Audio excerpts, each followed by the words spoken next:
aqui no nosso meio nessa noite. Eu tenho a palavra de Deus para você nessa noite. Nós estamos na última palavra da nossa série Discipulado. E eu quero compartilhar algo. Tenho buscado fazer isso em Deus. Algo que esteja no meu coração, gerado pelo Espírito Santo, gerado por Deus. E eu tenho certeza que Deus quer falar com a sua igreja nessa noite.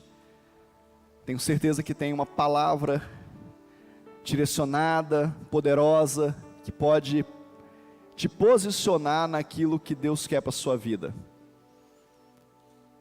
Nós sabemos que Deus está preparando uma noiva. Jesus vem buscar a sua noiva. E a pergunta é, o que falta? O que falta para Jesus buscar a sua noiva? Falta a noiva ter mais corpo, né? Nós somos o corpo de Cristo, então precisa crescer mais esse corpo. Tem mais pessoas que deveriam já ser noiva e não são. A noiva precisa se preparar, precisa se adornar, precisa se santificar, precisa estar atenta ao que o Senhor quer fazer. Você para pensar nisso? Não. O que falta? De vez em quando eu oro e falo com Deus, Deus, o que falta? Geralmente em tempos difíceis, né? Em tempos que o calo aperta, você fala, Senhor, o que falta, Senhor? Volta logo. A gente canta Maranata até com mais fervor, né? A gente fica assim, querendo a volta de Jesus. Mas o fato é que só Ele sabe o dia e a hora, mas nós precisamos nos preparar. E algo que nós precisamos entender é o que é ser corpo de Cristo. O que é ser corpo de Cristo?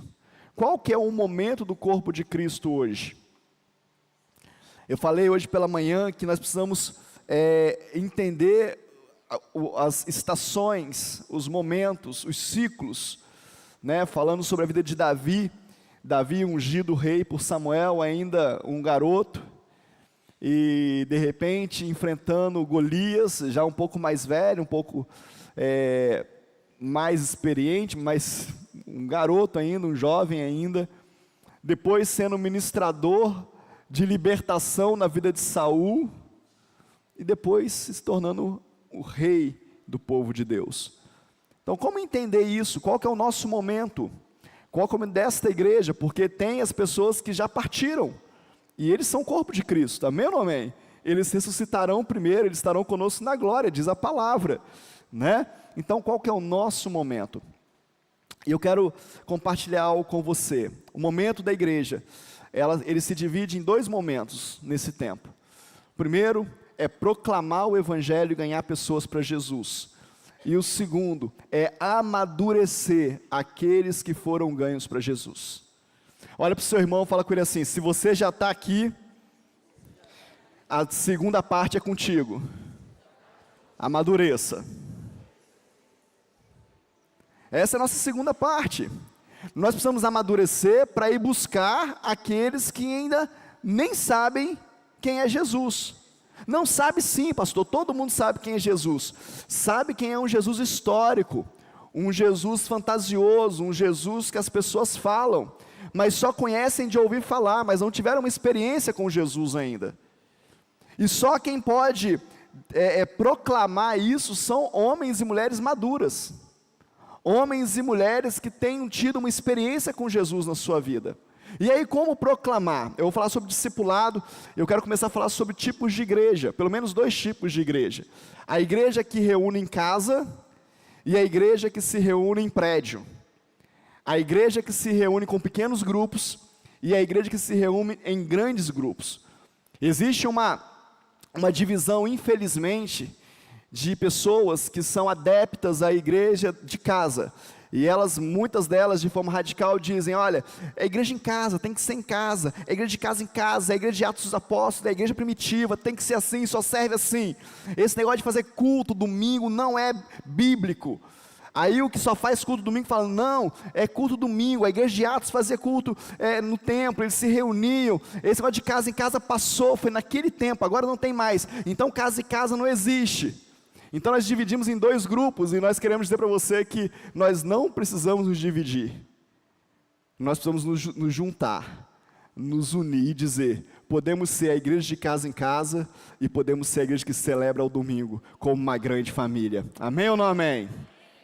Palavra de Deus, eu vou citar alguns textos para você, até eu entrar no que eu quero ministrar de forma pontual sobre o seu coração nessa noite, mas Romanos capítulo 16, só para poder referendar aquilo que eu estou dizendo para você, Romanos capítulo 16, verso 5, fala assim, saudai igualmente a igreja que se reúne na casa deles, saudai o meu querido Epêneto, primícia da Ásia para Cristo. Paulo está falando aos romanos, olha, saudai a igreja que se reúne em casa. Existia uma igreja, um povo que se reunia em casa. Em Colossenses capítulo 4, verso 15, também vai dizer, saudai aos irmãos de Laodiceia e Ninfa, e a igreja que ela hospeda em sua casa. Então, glória a Deus por isso, a igreja se reunia em casa.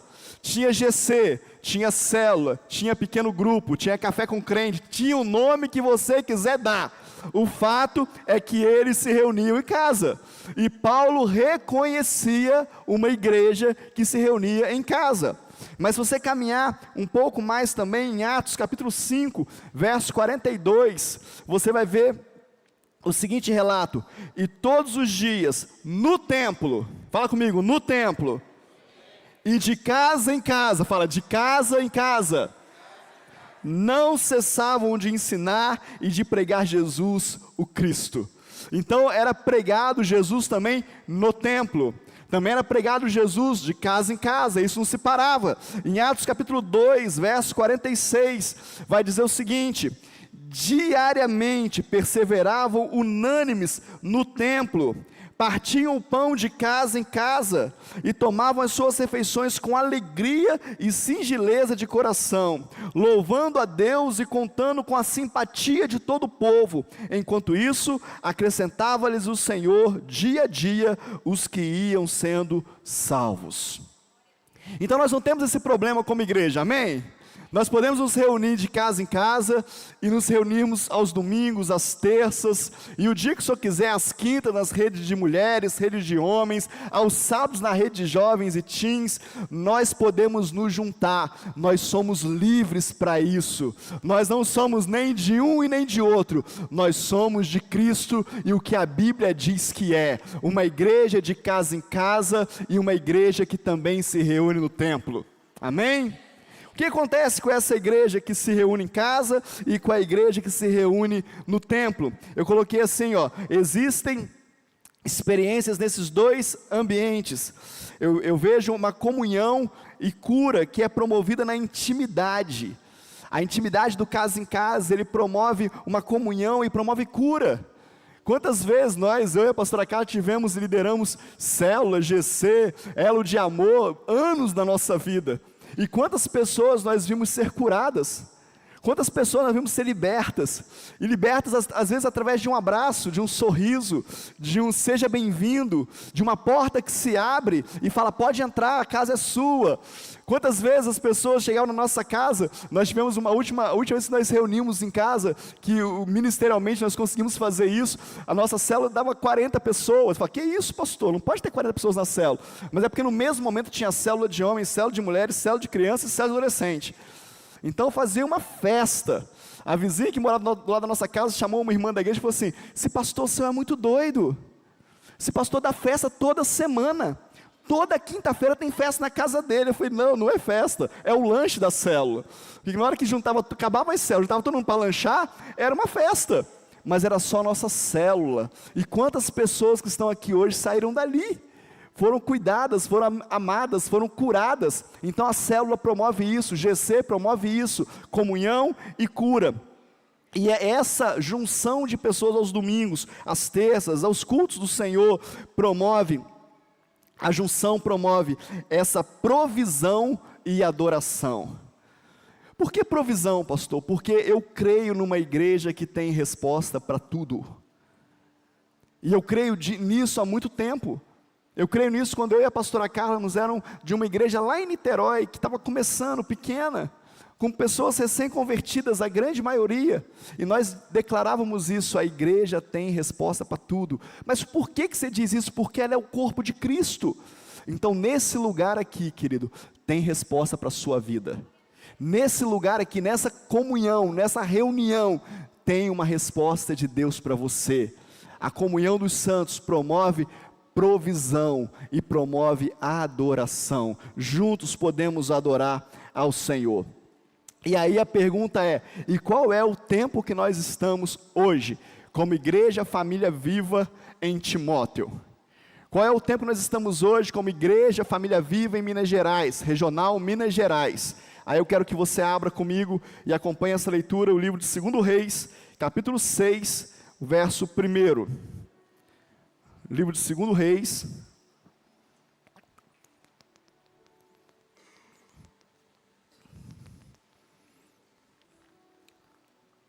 capítulo 6, verso 1, diz assim: os discípulos dos profetas, amém? Você achou aí? Dá um glória a Deus aí. Amém.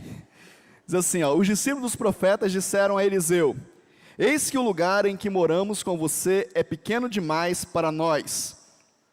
Vamos até o Jordão, tomemos de lá cada um de nós uma viga e construamos um lugar para morar. Ele respondeu: vão? Mas um deles disse: tenha a bondade de ir com estes seus servos. Eliseu disse: eu irei. E foi com eles. Quando chegaram ao Jordão, cortaram madeira. Aconteceu que enquanto um deles derrubava um tronco, o machado caiu na água. Ele gritou: ai, meu senhor! O machado era emprestado. O homem de Deus perguntou: onde ele caiu? Ele mostrou-lhe o lugar. Então Eliseu cortou um galho, jogou na água naquele lugar e fez o ferro flutuar. Então disse: pegue-o. O homem estendeu a mão e o pegou. Glória a Deus, louvamos ao Senhor pela sua palavra. Esse é um dos textos mais impressionantes, né, na vida de Eliseu. Algo material, algo tangível que aconteceu. Mas eu quero que você observe o que está acontecendo aqui nesse contexto. Nós estamos vivendo esse tempo aqui, é um tempo onde existiam as escolas de profetas, as casas de profetas. Eram geradas comunidades de profetas. E agora os profetas, os alunos de Eliseu, chegam para Eliseu e falam: mestre, olha, o lugar que nós estamos, o lugar que nós comungamos, o lugar que nós compartilhamos e partilhamos, está pequeno. Nós precisamos crescer, nós precisamos avançar, nós precisamos de um lugar mais amplo e maior. E aí disseram: se nós formos ao Jordão, e lá cada um tirar uma viga, nós podemos construir algo melhor. E aí Eliseu diz para eles: podem ir. Existe uma liberação do líder, existe uma liberação do profeta, existe uma liberação da autoridade espiritual, dizendo: então vão. E aí imediatamente, bons alunos que eram, eles recuam e falam: tenha boa vontade, vá conosco, nós queremos ir, mas nós precisamos que você venha conosco. A autoridade está contigo, você pode nos instruir, a direção é tua. E ele fala: então eu vou. Tem tanta preciosidade nesse pequeno relato, querido. Aonde existe um reconhecimento de autoridade e de honra, é um solo fértil para milagres. Nós precisamos entender isso como igreja. Nós precisamos caminhar nisso. Por que aconteceu um milagre? Porque alguém disse: vem conosco, e alguém disse: eu vou. E agora ele deixa cair o machado, o menino lá, o rapaz, o aluno, o aprendiz, deixa cair o machado e se desespera, porque era emprestado. Mas agora alguém que tem autoridade diz: aonde caiu? Eu resolvo. Em nome de Deus, na autoridade que Deus me deu. E ele toca as águas com a vara e o machado flutua e ele pode pegar. Nós estamos exatamente nesse tempo como igreja. Nós estamos em uma casa pequena, e eu não estou falando desta casa, essa casa o Senhor já ampliou. Mas nós estamos ministerialmente em lugares pequenos. Nós estamos ministerialmente tocando pouco a nossa cidade. Nós estamos ministerialmente precisando tocar mais pessoas, salvar mais pessoas, restaurar mais casamentos, servir as pessoas com aquilo que nós temos, não só espiritualmente falando, mas materialmente falando. Deus quer nos enriquecer para que nós possamos socorrer pessoas que estão em dificuldade. A igreja é a resposta do mundo, e muito mais vai ser daqui para frente. Eu tenho profetizado isso na nossa igreja, e você já começa a observar isso. As pessoas vão bater na nossa porta pedindo ajuda, e não é porque nós somos melhores, é porque nós temos para dar. E nós vamos socorrer essas pessoas, e vamos abençoar essas pessoas, e vamos apresentar a ela um Jesus não histórico, e não o que está na Bíblia, um Jesus que é visto em nós, que é revelado em nós, com as nossas atitudes, e com o amor que transcende de nós. Amém? Você pode falar isso, você pode dar um glória a Deus, falar assim, eu quero viver isso na minha vida. Mas você precisa reconhecer que está pequeno, você precisa reconhecer que está difícil, você precisa reconhecer que precisa de mais GC, de mais célula, de mais avanço, de mais agenda. Que isso, pastor, tem muita coisa. Não, eu sonho com uma igreja que funciona de manhã, tarde e à noite, de portas abertas, toda hora que alguém quiser, toda hora que alguém precisar, toda hora que tiver alguém sedento por Jesus, e muitos já estão sedentos por Jesus, vai ter uma porta aberta para ele, encontrar Jesus e mudar a sua história. Mas para isso, nós vamos reconhecer que está pequeno. Os alunos de Eliseu olham e falam, está pequeno. E aí nós precisamos entender que existe um tempo profético, que muitas vezes nós não captamos, não entendemos. Você que está conosco já desde o outro templo, de verdade, você acreditava quando o seu pastor falava, nós vamos para um lugar maior, Deus vai nos dar um lugar maior, Deus está preparando esse lugar, Deus está fazendo. Você acreditava nisso? Você olhava e falava, talvez, quem sabe, pastor sonha, né? Deixa eu te contar um segredo que talvez você não saiba. Eu sou sonhador. Eu sonho mesmo, querido. Eu planejo tudo na minha cabeça. Eu já vejo como é que vai ser essa igreja 24 horas aberta. Eu já vejo as portas abertas o tempo todo. Eu vejo pastores aqui, pastores, 10, 20 pastores, fazendo culto de hora em hora. Não tem problema, nós somos a resposta desse lugar. E eu creio nisso, e vou morrer tentando, vou dar o meu sangue nisso. O Senhor vai cumprir a sua palavra. Ele é fiel e justo, Ele começou uma boa obra, e Ele vai terminar. O que nos impede de viver isso? Muitos de nós somos impedidos de viver isso por uma nostalgia, por uma embriaguez de uma nostalgia de tempos passados. Muitos de nós somos impedidos de ver isso porque nós estamos mais nostálgicos do que com uma visão profética daquilo que Deus quer fazer.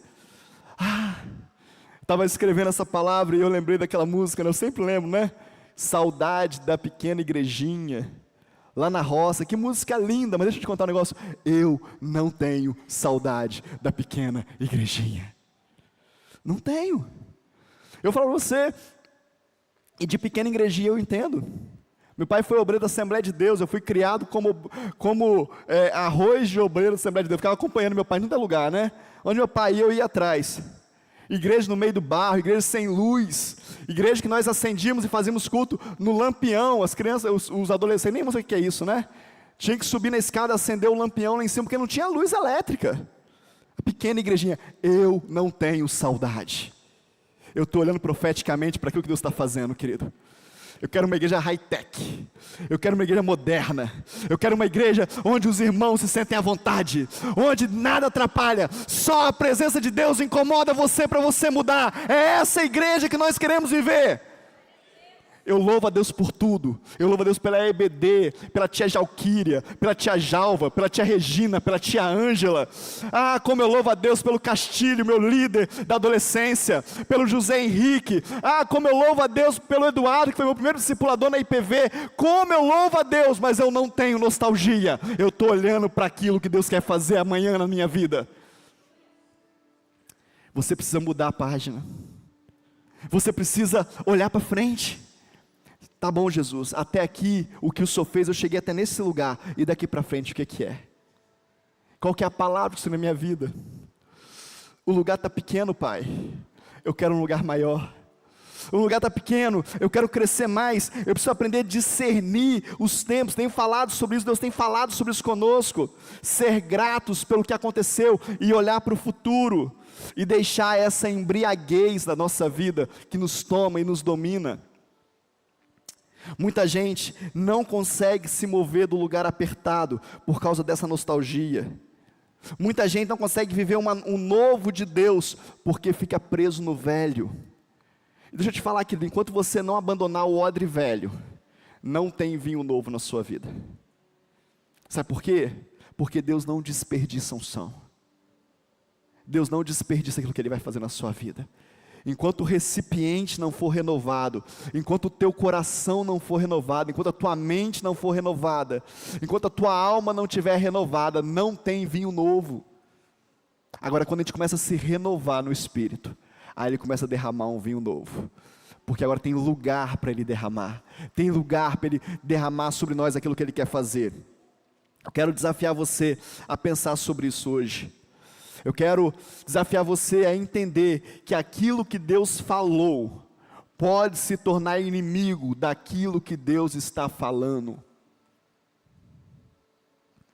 Presta atenção no que eu estou te falando. Aquilo que Deus falou um dia pode se tornar inimigo daquilo que Deus está falando. Moisés não entrou em Canaã porque ele ficou com aquilo que Deus tinha falado e não observou aquilo que Deus tinha acabado de falar. Toca na rocha, Moisés. Depois fale com a rocha. Mas Moisés não observou o fale, ficou preso no toque e perdeu a Canaã. Deus faz o que Ele quer do jeito dele, querido. Ah, mas Ele sempre fez assim, mas Ele pode fazer diferente.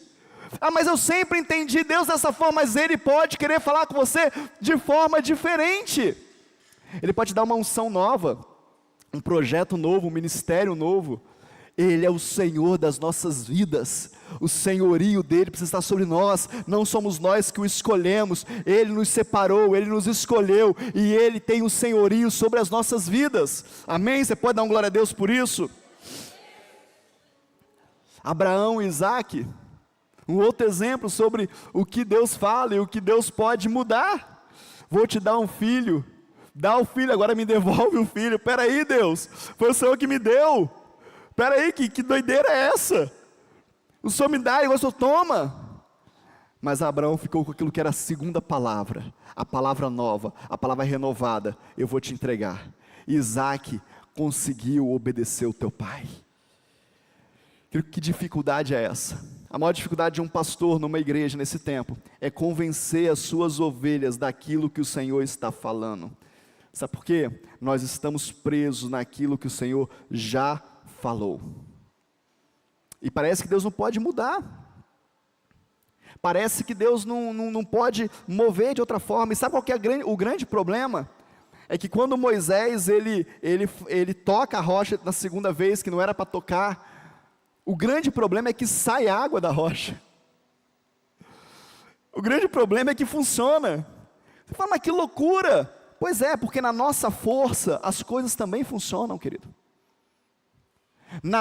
No nosso ímpeto de fazer, muita coisa funciona. O louvor pode cantar só na força do braço, eu posso pregar só na força do braço, o Winder pode tocar teclado só na força do braço. Funciona. Funciona. Muita coisa funciona, mas não é de Deus, não é o que Deus quer fazer. E tudo o que nós fazemos na força do nosso braço vai gerar em nós cansaço, fadiga, desânimo e frustração. Por isso que dentro da igreja tem muitas pessoas frustradas. Por isso que no meio do povo de Deus de forma geral, tem muitas pessoas que só vêm na igreja, não porque elas amam vir à igreja, não porque elas amam Cristo, é porque elas têm medo do inferno, porque elas estão frustradas, mas alguém um dia disse para elas que se elas não estiverem na igreja, elas vão para o inferno. Então elas vêm para a igreja com medo. E quem tem medo, que não consegue adorar a Deus em espírito e em verdade. Quem tem medo não consegue se entregar ao senhorio de Jesus. Quem tem medo não é encontrado por Ele. Eu preciso entender isso. Ah, pastor, mas eu tenho temor. Eu também tenho. Mas eu não estou aqui hoje por medo de ir para o inferno. Eu estou aqui hoje porque eu sou um profeta para tirar pessoas que estão indo para o inferno e apresentar Jesus para elas. Esse é o papel da igreja. E para isso nós não podemos estar presos. Quem tem a percepção em comunidades, em igrejas proféticas, quando o Senhor está movendo, nós precisamos entender que os líderes, nós vamos orar pelos líderes. Eu pedi para os líderes virem hoje à noite, no culto da noite, para a gente poder orar por eles. Os líderes, eles empoderam, eles liberam os seus liderados para eles irem além. A palavra de Eliseu para os seus rapazes foi: vão? Não é, peraí, vocês não estão prontos ainda, calma. Eu tive um pastor que ele gostava muito de andar com alguns livros na mão. E aí de vez em quando, eu sempre gostei de ler, eu chegava para ele, fiz isso umas 2, 3 vezes, depois eu desisti. Eu chegava para ele e falava assim: pastor, que livro que você está lendo? Eu queria ler também. Aí ele falava assim: não é para você ainda, você não está pronto para ler esse tipo de livro. Eu achava normal. E aí passou a segunda vez, eu perguntei de novo: pastor, o que o senhor está lendo? Ele: Paulo, não é para você, você não pode ler isso por enquanto, não está no seu patamar. Não, querido, o pai, ele empodera o filho, o líder empodera o liderado. Pode ir, eu estou com você, se você precisar você pode voltar, se o machado cair você me grita que eu vou lá pegar o machado para você, eu sei como é que faz, pode ir, pode avançar, nós queremos povoar o céu e saquear o inferno. Os líderes de GC dessa igreja vão receber uma unção nessa noite, para entregar nos seus GCs, para criar novos líderes, para gerar novos líderes, para gerar o seu colíder, para gerar novas casas para TGC, para gerar novos locais de reunião. Eu quero profetizar na autoridade do nome de Jesus, que nós liberamos os nossos filhos para irem além, para caminharem mais.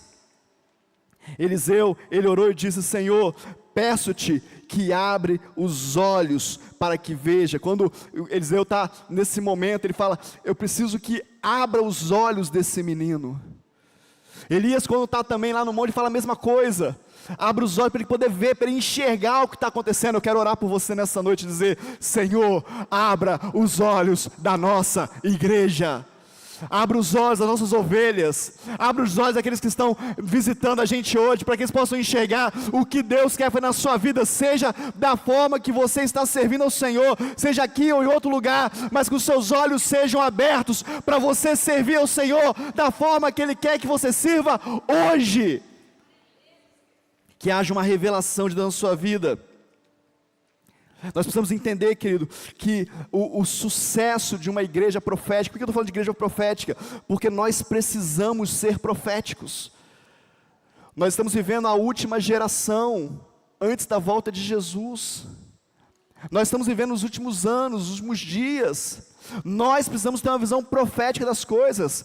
E o que é uma visão profética? É ter a revelação do que está acontecendo no céu e trazer ela para a terra. E caminhar nessa visão, e trilhar essa visão, e querer trazer céu na terra. E sabe qual que é o sucesso de alguém, de uma igreja, ou de um líder, que anda em posição profética? É se tornar inútil, no desenvolvimento daquilo que Deus está fazendo.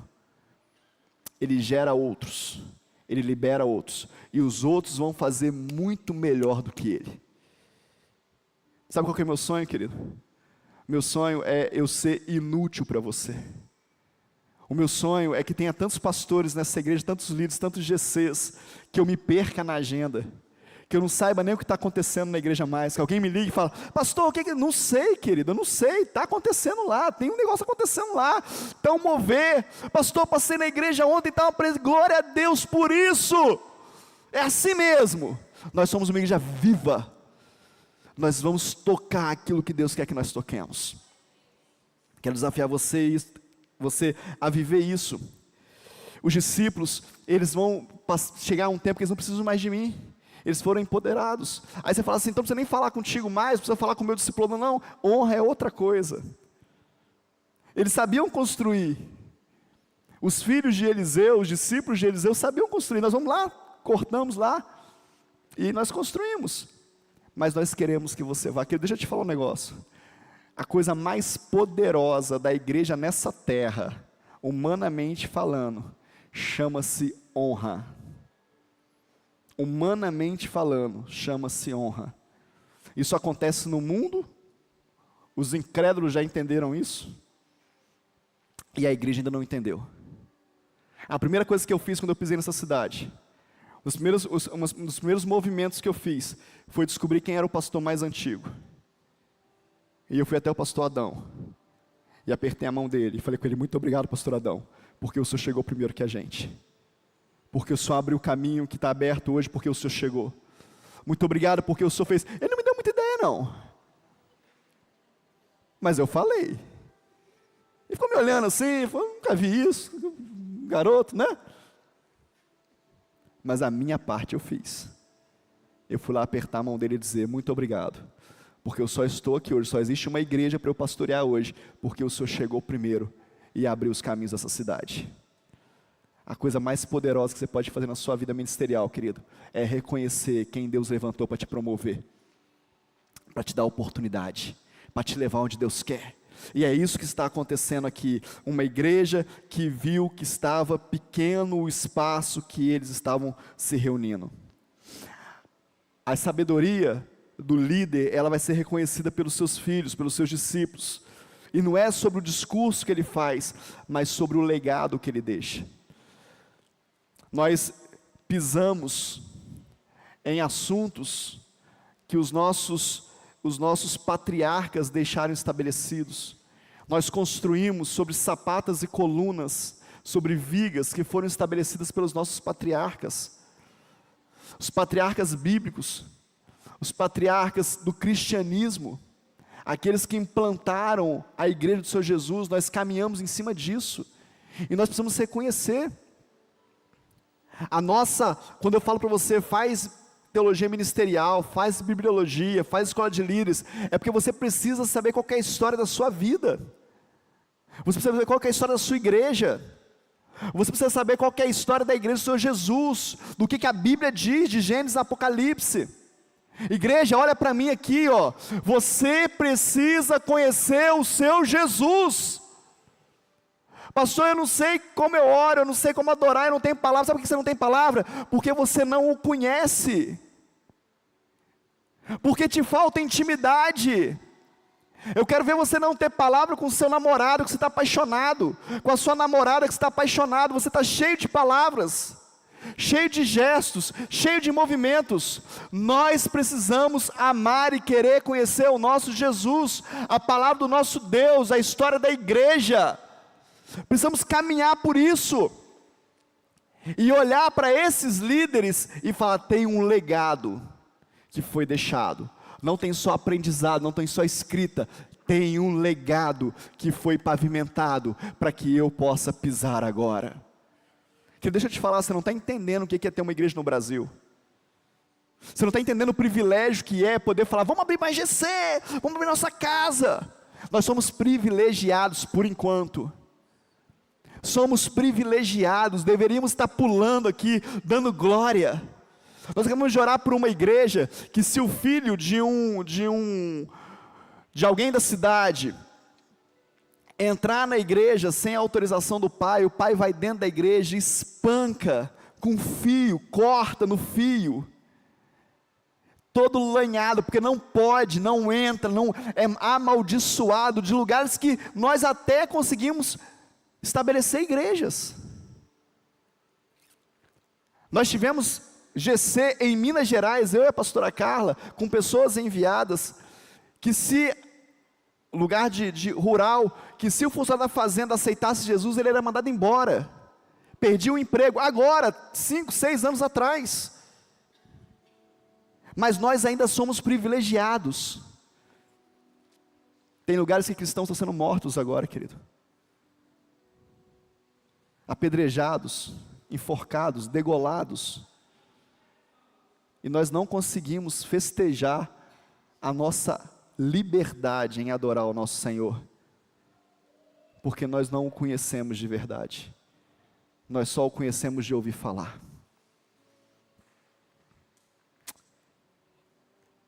Tem um avivamento para a igreja do Senhor Jesus, mas ela precisa ser intencional.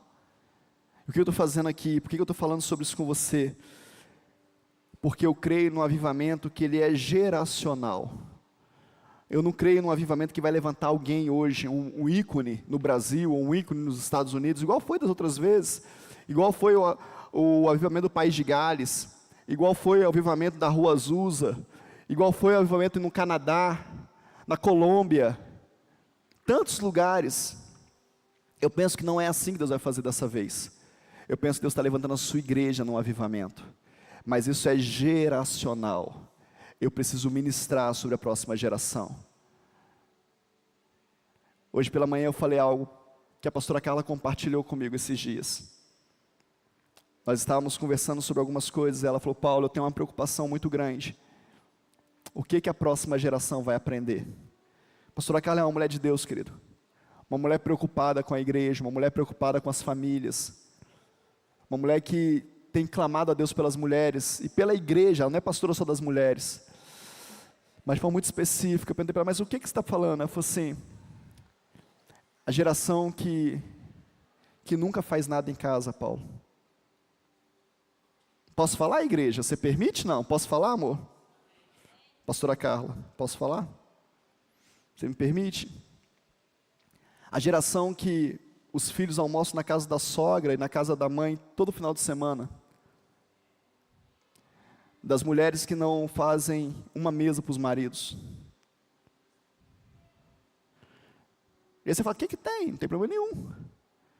Mas deixa eu te fazer uma pergunta: o que o seu filho está vendo? O que a sua filha está vendo? Quando chegar na vez dela, na vez dele, o que ele vai fazer? Se você nunca deu um exemplo de uma mulher que honra o teu marido, e de um marido que cuida da mulher, e pode morrer por ela como Cristo morreu pela igreja. O que nós vamos fazer quando as bisavós morrerem? Quando as avós morrerem? Igreja, deixa eu te falar, isso é bíblico. O pastor está entrando em assunto que não tem nada a ver. Tem a ver. A palavra de Deus fala assim: as mulheres mais velhas instruam as mulheres mais novas, para que com sabedoria conduzam a sua casa. Isso é bíblico. Mas a igreja está sendo levada por um vento de mundanismo, de praticidade, que está matando a próxima geração. E Deus vai nos cobrar. Avivamento é geracional, querido. Eu carrego um fogo, e sou eu que acendo fogo nos meus filhos, nos meus discípulos. A pastora Carla carrega um fogo, é ela que acende o fogo nas suas discípulos, nos nossos filhos. Você também carrega um fogo, que você vai ter que acender naqueles que o Senhor te confiou. E Ele vai te cobrar isso, porque é geracional. Eu sou responsável por isso. A palavra de Deus fala que conhecer Jesus é poder e sabedoria. Nós precisamos pregar Jesus. 1 Coríntios capítulo 1, verso 24 fala assim: mas para os que foram chamados, tanto judeus como gregos, pregamos a Cristo, poder de Deus e sabedoria de Deus. Cristo é sabedoria e poder de Deus. Nós vamos movimentar essa verdade. Por que eu preciso ter? Por que eu preciso fazer isso? Porque eu preciso movimentar essa verdade. Eu preciso ser conduzido por essa verdade. Eu estou tão fraco, eu preciso tanto. Poder de Deus, Cristo é poder de Deus. Eu não sei como fazer. Cristo é sabedoria. Preciso conhecê-lo, amá-lo, desejá-lo, ser o amado da minha alma. Eliseu estava ensinando, geracional, o seu jovem. Um machado caiu. O machado estava solto, soltou da minha mão. Mas eu tenho alguém para chamar. Eu tenho alguém para gritar. Você tem alguém para gritar? Olha para o seu irmão e fala com ele assim: você tem alguém para gritar? Pergunta para ele, hein? Você grita quando o machado cai lá, você grita? Ou você... eu compro outro. Eu vou na loja segunda-feira e compro outro e entrego para o cara. Ninguém precisa saber de nada. O que você faz? O seu pastor, a sua pastora, o seu líder de GC, o teu discipulador, ele sabe dos teus problemas? Ele sabe que o seu machado está afundado? Ele sabe que você anda pegando machado emprestado, ele sabe? Ou você é uma caixinha de surpresa? Não falo nada com ninguém. Isso não é bíblico, querido. Isso não é cristianismo. Tenha alguém para você gritar. Agora deixa eu te falar uma outra verdade que eu vejo aqui. A edificação de uma igreja profética, ela não acontece com machados emprestados. Deus vai levantar uma igreja com aquilo que Ele já nos deu. Amém? Você pode falar, conte comigo, Senhor. Conte comigo. Deus vai levantar com aquilo que Ele já nos deu. Não precisa pegar emprestado com ninguém. Não é orgulho não, é porque Ele quer usar o que Ele já nos deu. Tudo que nós precisamos para ser essa igreja que eu estou falando para você, nós já temos. Falta só se posicionar. Falta só viver, eis-me aqui, nós vamos construir algo maior, nós vamos avançar ainda mais.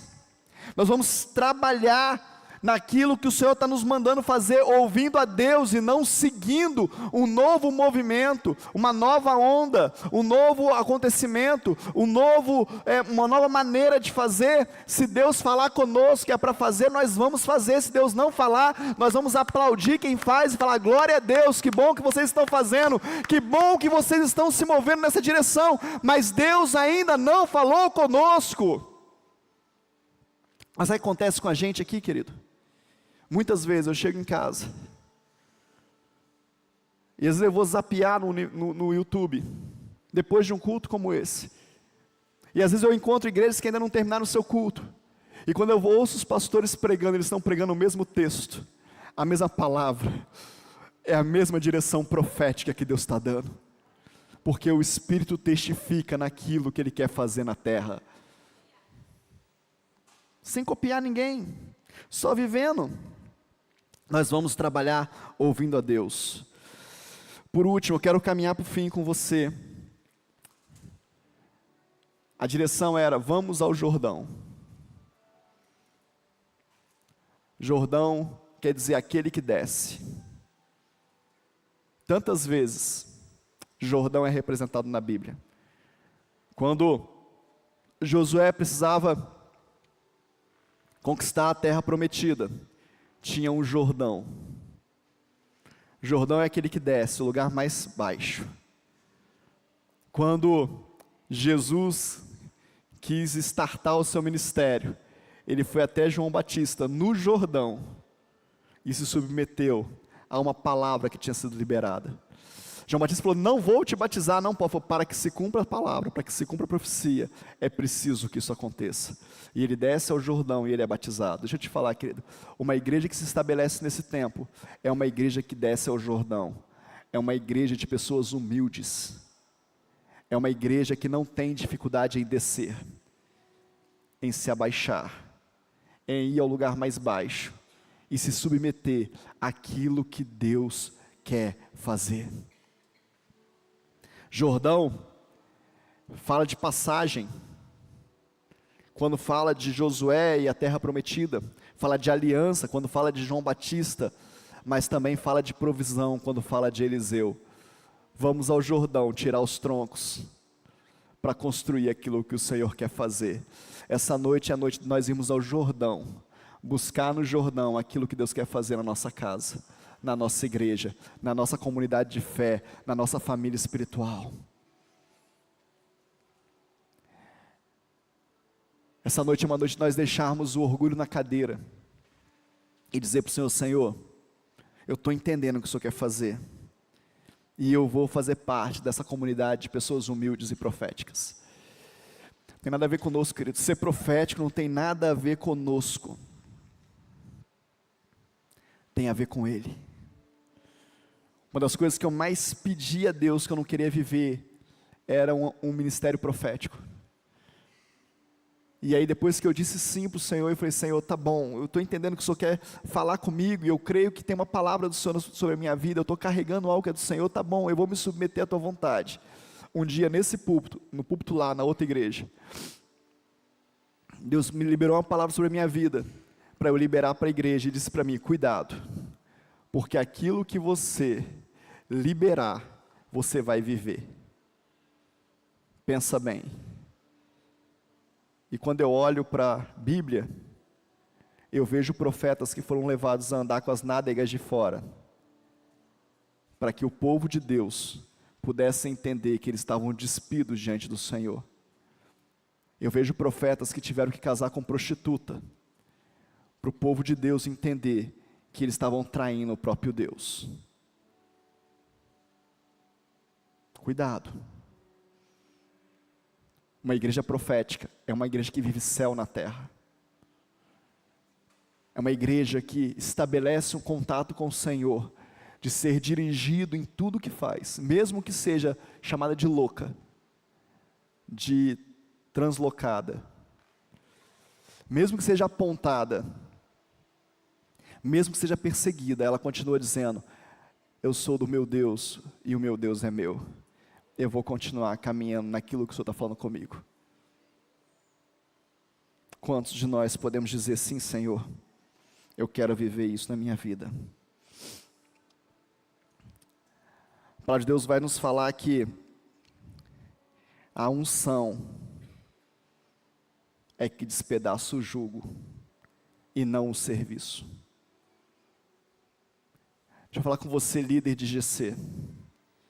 O que vai despedaçar o jugo na sua vida não é o tanto que você faz, é a qualidade que você faz o GC, é a unção que você carrega para isso. A palavra de Deus em Isaías capítulo 10, verso 27 vai falar: e acontecerá que naquele dia, que a sua carga será tirada dos teus ombros, o seu jugo do teu pescoço, e o jugo será despedaçado por causa da unção. E é sobre isso que eu queria ministrar sobre a sua vida hoje. Eu quero em Deus, não quero para mim não. É muito mais fácil ficar quietinho, querido. É muito mais confortável não mexer com isso. Mas não foi isso que Deus me mandou fazer. Eu quero em Deus levantar uma igreja de guerreiros, cheios de unção, que despedaça o jugo daqueles que precisam, e levam Jesus a todos aqueles que necessitam, e o querem. Você também quer isso? Você quer sair desse lugar de espectador de algo, e falar assim: eu quero viver isso na minha vida? Eu não tenho nenhum problema com isso, querido. Meu sonho é uma igreja que funcione. Eu já falei, isso está vindo na minha mente de novo. Eu creio que é o Espírito que funcione o tempo todo. Que os músicos sejam integrais, possam servir a Deus integralmente. Que os pastores sejam integrais. Que haja vigília na igreja toda semana. Fome e sede de justiça. Que exista nesse lugar macas e mesas, macas para curar e mesas para se relacionar. Esse é o meu sonho como pastor, mas esse não é meu sonho, esse é o sonho que Jesus gerou no meu coração, que o Espírito Santo gerou no meu coração. E qual é a minha certeza? É que o sonhar e o realizar vem dele. E diz um amigo nosso que para onde ele aponta, ele paga a conta. Então nós estamos indo na direção que Deus quer. Vamos ficar de pé?